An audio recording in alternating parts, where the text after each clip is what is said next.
sparked the fire. And now to another developing story. The judge who oversaw the trial of Nicholas Cruz is stepping down from the bench. Local 10's Christian De La Rosa is live in Fort Lauderdale with the reasons for her surprise resignation. Christian. That's right, Nicole. Maybe surprising, even sad for some, but others did see this coming.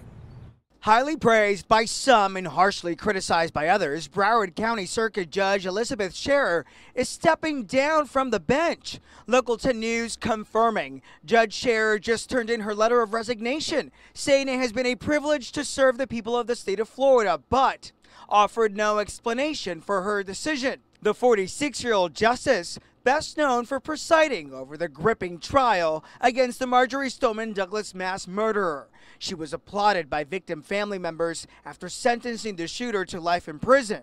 You are being disrespectful. But she came under serious scrutiny, described by critics as testy and inappropriate. You know what? I don't want to hear it. I don't want to hear it. Well, Judge, you're insulting me on the record in front of my client. You've been insulting me the entire trial. Her impartiality also questioned after being seen hugging members of the prosecution in the trial against the Parkland shooter. Victim families expressing their appreciation for Judge Scherer. Debbie Hickson, who lost her husband in the school massacre, saying, "I'm very sad to hear that Judge Scherer has resigned.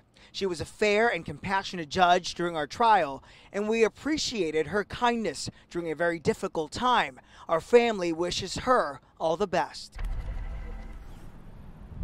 And that's the sentiment from many of the victims' families that we've been in contact with this afternoon. But also today, the Broward Chief Judge, Jack Tudor, revealed to us that Judge Scherer actually approached him last year about stepping down from the bench. And then you might remember it was last month.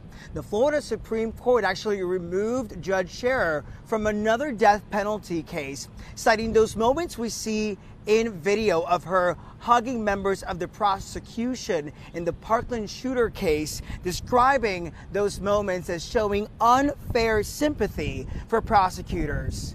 Live in Fort Lauderdale, I'm Christian De La Rosa, Local 10 News.